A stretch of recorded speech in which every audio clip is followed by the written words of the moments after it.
মাধ্যমিক পরীক্ষার শেষ দিন, তা সবার মধ্যে একখানা টেনশন থাকে কেমন পরীক্ষা হবে না হবে। তা হয়তো সেরকমই টেনশনের মধ্যে অঙ্কিতা ভৌমিক নামে এক পরীক্ষার্থী, সে অ্যাডমিট আনতে ভুলে যায়। সে গোবিন্দপুর দ্বারিকানাথ স্কুলের স্টুডেন্ট। তার পরীক্ষার সিট পড়েছে রবীন্দ্র বিদ্যাপীঠে। এখান থেকে তাও দীর্ঘ 7 কিলোমিটার দূরে তার বাড়ি আরপাড়া নামে এক জায়গায়। সে পরীক্ষায় অ্যাডমিট আনতে ভুলে যায়।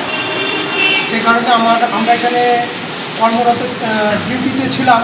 আমি ভিপি শান্তিপুর থানার ভিপি চেতন ঘোষ আমাদের সহকর্মীদের নিয়ে জানতে পারি। তখন আমি অ্যাডমিটটা আনতে যাই।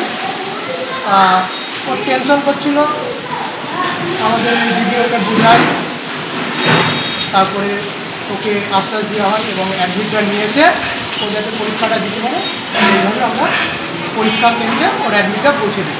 এই বৃষ্টির মধ্যে কিছু করার নেই, এটাই তো আমাদের ডিউটি, মানুষকে সাহায্য করা। এ কারণে তো পুলিশ সবসময় সাধারণ মানুষের পাশে থাকবে, এটাই তো পুলিশের কর্তব্য। মেয়েটা তাহলে এখন পরীক্ষা দিতে পারছে? হ্যাঁ, মেয়েটা এখন স্বাভাবিকভাবে পরীক্ষা দিতে পারছে।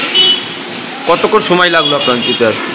যেতে আসতে ও যখন আমাদের বলেছে তখন তো খুবই কম সময়, তা আমরা হুটোপাটা করে গেলাম, মিনিট 20 সময় লেগেছে।